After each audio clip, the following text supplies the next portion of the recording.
Hey there guys, Next Strike here, back again for another video, and I am recording this one at college, and it's about Batman vs. Superman once again.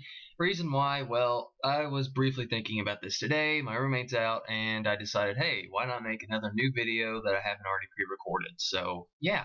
So let's talk about this. Now, of course, Batman and Superman, it is a really popular thing to talk about right now because there's news just flying everywhere. They're going to start recording it in February. The script is being written right now. It's crazy, you know. There's just a lot of information around. So what I'm going to try to do is list the top 3 best ways that they could incorporate the Batman and Superman fight, conflict, whatever into this movie, because I do really want this movie to succeed. Why? Because Batman and Superman are 2 of my favorite superheroes of all time for different reasons. And I love the mythos, and I just really want it to succeed. In most things I like to see succeed, and Batman and Superman are no different. So I like to take this in a more positive approach, unlike most, and that's funny considering how many rants I make. But whatever. Let's get into this. So the first one, and this is by far my favorite encounter ever, is the Superman-Batman crossover cartoon from the 90s, or it might have been the early 2000s. I'm not really sure when it actually aired. But yeah, it was from the Superman animated series, Batman animated series crossover, where Batman and Superman met in the 3-part episode, The World's Finest.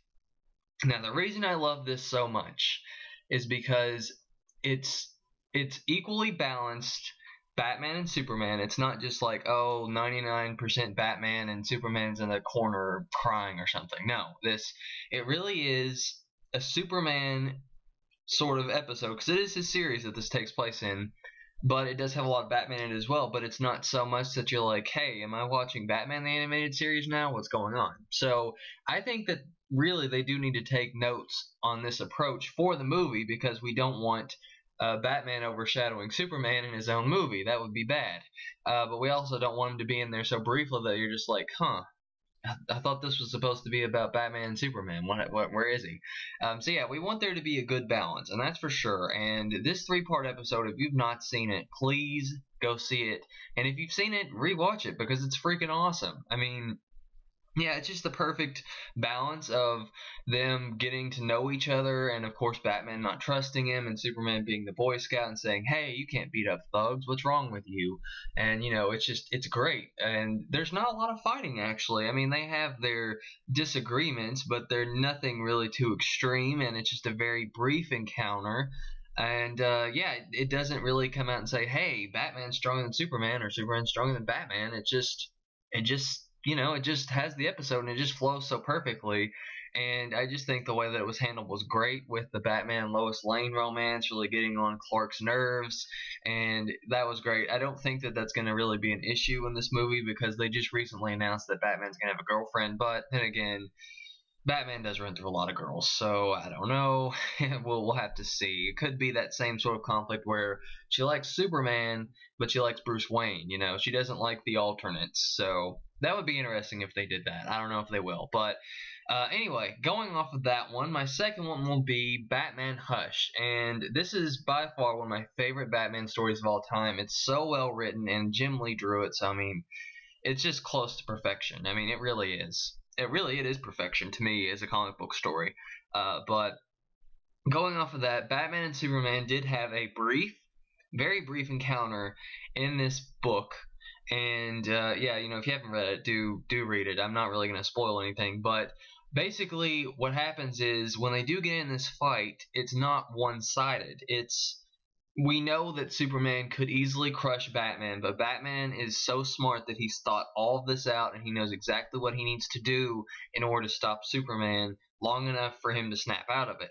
And that's the sort of thing that would really happen. Obviously Batman more than likely would not be able to subdue Superman, so he has to quote-unquote cheat, which is really just not even a cool way to say it. I don't know why people on the internet are like, oh yeah, Batman cheats. I mean, what do you expect him to do? Just hit him in the face? He'd break his hand.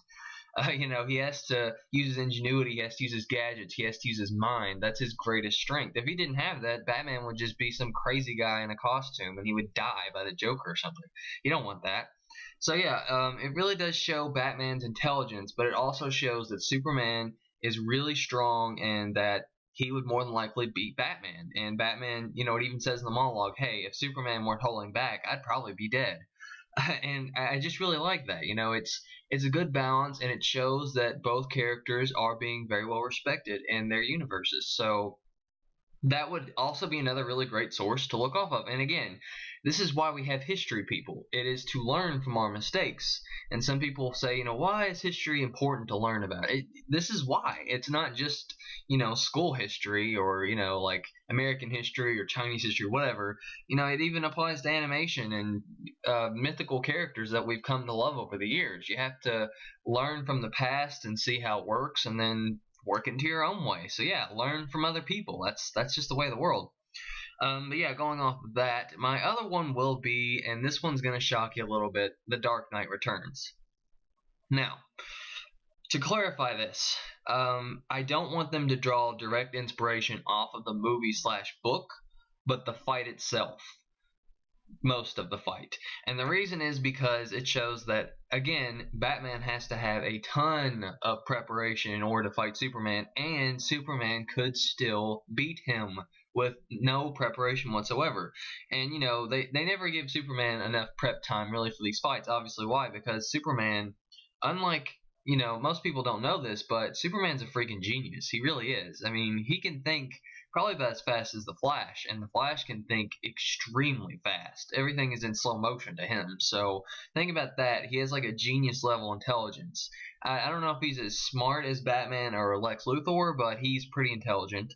And he can definitely foresee things really quickly because he has supervision and he has super hearing and super senses. So it does sort of show that, it is a good story, and the fight is really awesome. It's probably the most epic Batman and Superman fight there is. I mean, you can't really beat it as far as like actual head to head, just constant action being thrown at the screen. I figure that is what they're going to try to do, something like that. Just because, they need it for the trailer, and people, if they see a fight like that on screen, they'll be like, holy crap, Metropolis just got torn through again by Batman and Superman. This is awesome. And then the critics will be like, oh my gosh, Metropolis got destroyed. The movie is worse than Superman 2, blah, blah, blah. Don't even get me started on that crap, because that is all nonsense. Superman 1 and 2, corny as crap, crappy stories, just ridiculous. It's ridiculous, those old movies. I don't know how anyone can see that, and the whole Metropolis thing is ridiculous. He was terraforming the planet, people. Anyway, so I really liked this fight, and sorry for going off on a tangent, but I really did like this fight. It really did show both strengths of the characters, which the best fights do. They show both strengths of the characters. And the only part I didn't like was the kryptonite arrow. That was ridiculous. I mean, obviously Batman would need kryptonite to fight Superman, but I don't think there's a kryptonite strong enough to actually kill Superman. I mean, I really don't think so. That was more or less just to be like, hey, I hate Superman because I'm Frank Miller, because his version of Superman was not very good. Because Superman would never side with the United States over justice. That's just not Superman. And I really, really hope that they don't go that route. Now, I don't think they will, because David Goyer is a very competent writer, and he knows the characters pretty well, so I don't think he's going to do that. Unless the mandate of DC is just like, hey, guess what? You're going to do it this way. Then, in that case, that's DC's fault. And Warner Brothers. It's not DC's fault. DC knows how to handle their stuff. Warner Brothers, well, that's another story. Anyway, so yeah, those are the top three. I didn't have five because, quite frankly, I don't know five fights. I don't think they're. I mean, I think there's a lot of Silver Age fights, but I'm not into the Silver Age. That was ridiculous stuff. I care about the modern stuff, quite frankly. Yeah, because those are where most of the good stories come from, the good writing, the good art, etc. But yeah, if I would go off one more that I did sort of think of is the New 52 Justice League fight, where Batman and Superman briefly encounter each other, and that one wasn't very long either. It was more or less just them not understanding each other. So yeah, again, that would be another cool thing to draw off of, and Superman whooped Batman in that. So yeah, I don't think that they would do it quite that way. Batman would have to know what kryptonite is if they're going to do it that way in the movie, or he would just get completely destroyed if he didn't do his homework on this guy, which I'm sure he has, because how could you not? If the planet was almost terraformed, I mean, anyone with a smartphone would have done their homework on Superman, obviously. But yeah, anyway, I think that's really all I had to say. Tell me below what your thoughts are. I'm really, really optimistic for this movie. I'm really hoping Ben Affleck can pull it off because I think this does need to be said briefly that I know a lot of you have different opinions on Ben Affleck, and a lot of you have different opinions on point A and point B, whatever. But regardless, Ben Affleck is Batman, so I don't really think that there's a need to complain at this point. I think we just need to accept it.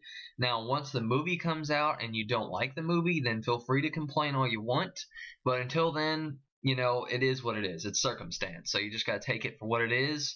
That's what I'm doing. So, yeah, we'll see how it all turns out. And this video really dragged out very long. I'm very sorry about that. But I really enjoy this topic. And I love talking to you guys because I love my subscribers and my fans. And, yeah, so anyway.